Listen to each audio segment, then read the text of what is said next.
Hello, I'm Darren Jordan. This is Aljazzera, live from Doha. Also coming up, a victory for Shinzo Abe, as the Japanese leader looks to reform his country's pacifist constitution.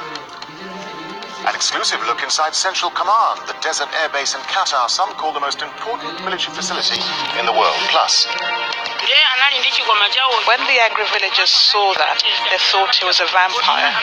dozens are charged with murder in Malawi after mobs stone to death people they believe are vampires.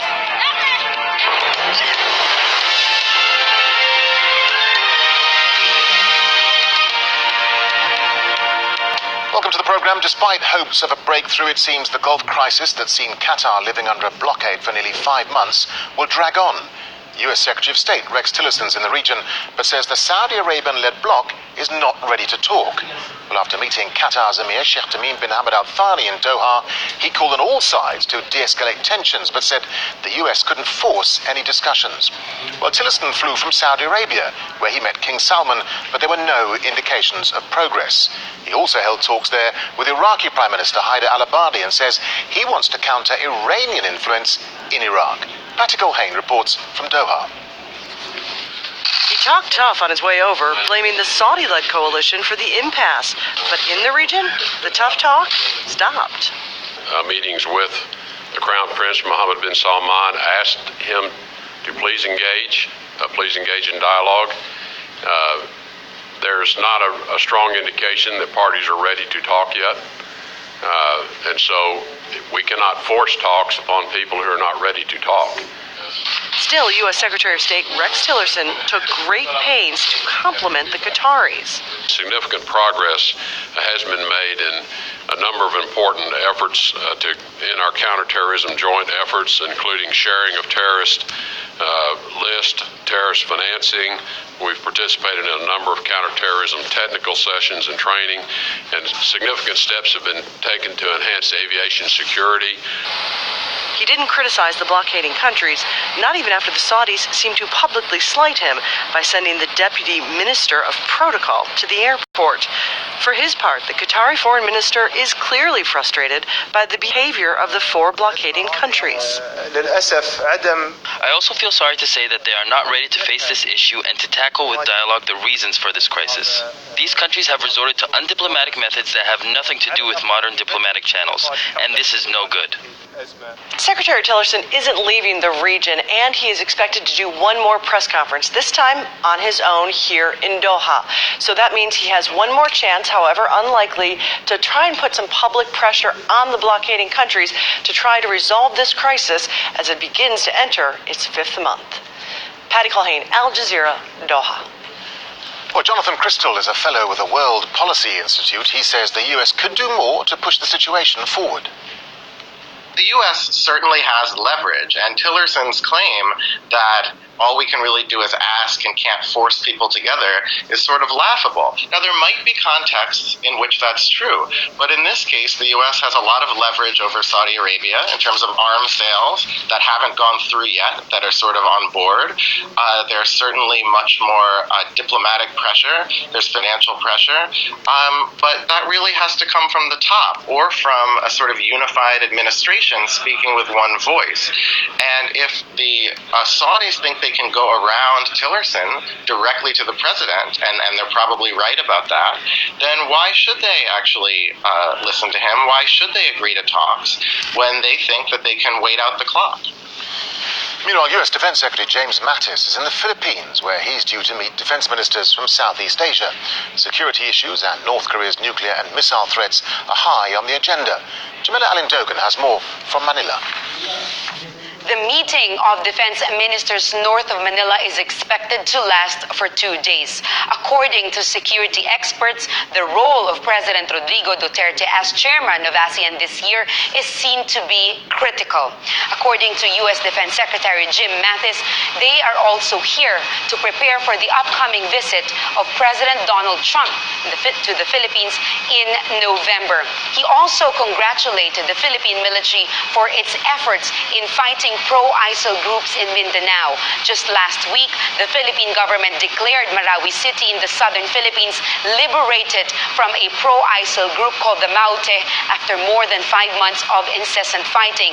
There are still other pro-ISIL fronts being faced now by the Philippine military in partnership with another rebel group called the Moro Islamic Liberation Front. It puts and underscores the importance of this peace process with the biggest armed group in Southeast Asia. But what is most likely expected to dominate discussions here is the North Korean issue. The U.S. government is trying to rally and prepare for trilateral talks with Japan and South Korea to try to find a way to put a more united front when it comes to the issue of North Korea, and what many see here as a possibility of these three countries preparing for a conflict. Japan's Prime Minister Shinzo Abe has secured a big win in Sunday's election. His ruling coalition has won 312 seats, and that easily gives him a majority in the 465-seat parliament to push through his agenda.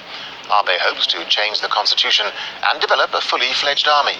Japan's constitution limits the military to being a self-defense force after its defeat in the Second World War. Sarah Clark has more now from Tokyo.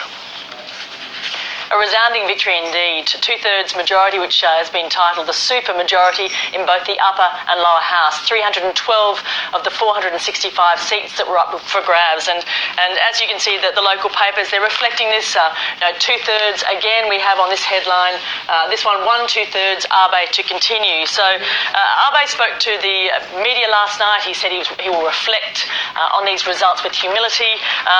Voters went with the safe option, I have to say. I mean, looking at the way he campaigned, he used North Korea as a key part of the campaign foundations. We had a very disorganised opposition parties. We had the likes of the Party of Hope, two new political parties which were launched in the last month. The Party of Hope was launched by the very popular Tokyo governor Yuriko Koike. Many had hoped she would pose a threat to Abe's majority. This didn't come through, and last night she admitted complete defeat. She said she had regretted many of the campaign strategies. There was a surprise looking at one particular party which has become the main opposition party. This is the Constitutional Democratic Party led by Yukio Edano. He was the face of the Fukushima nuclear disaster a few years back, and he went on to lead this party. This party's offering completely different policies to what Abe is offering. So a couple of surprises in the final results which have come through overnight, but a resounding and robust victory for the likes of Shinzo Abe and the Liberal Democratic Party. Partial results in Argentina's midterm elections suggest gains for President Mauricio Macri's coalition. He's looking to extend control of a Congress and wants a mandate to overhaul the economy.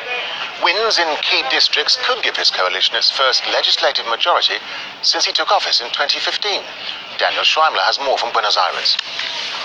So with most of the votes now counted in the midterm elections, it does look as though the governing Cambiemos coalition has won substantial victories. And in victories in provinces, they hadn't expected to do that well. And in the most important provinces, the populous places like Mendoza, Cordoba, Santa Fe, and of course in Buenos Aires, in the capital Buenos Aires, where their candidate has won more than 50% of the vote.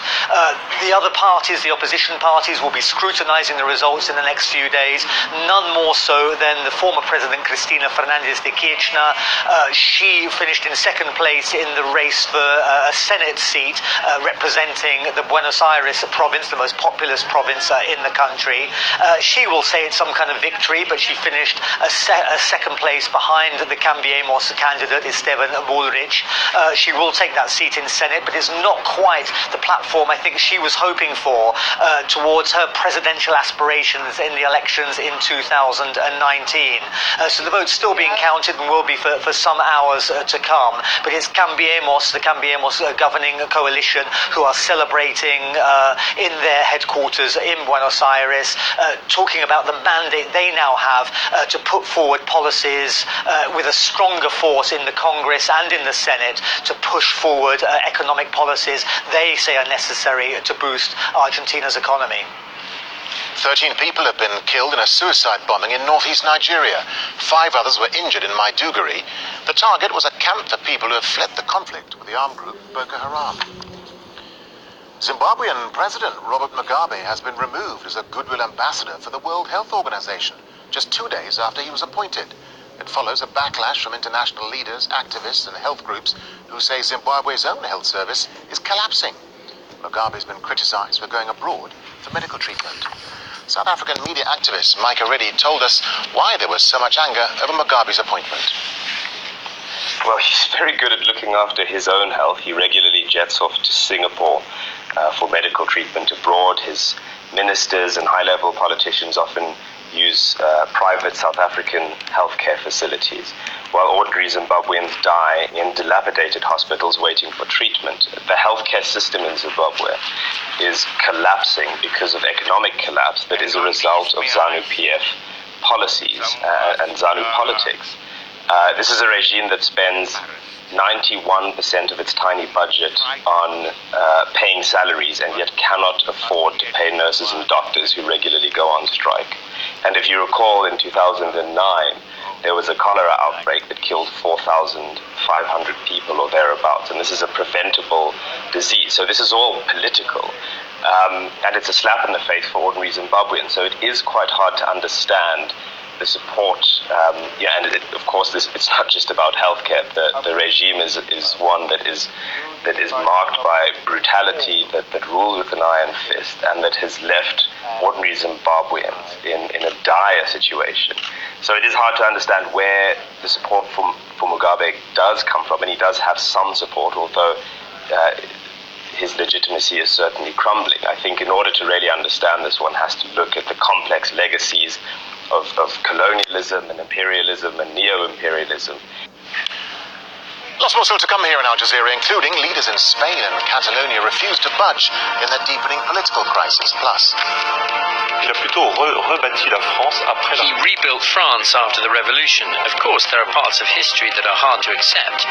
Napoleon Bonaparte, hero or source of shame? A question that still remains more than 200 years after his death. More on that, stay with us.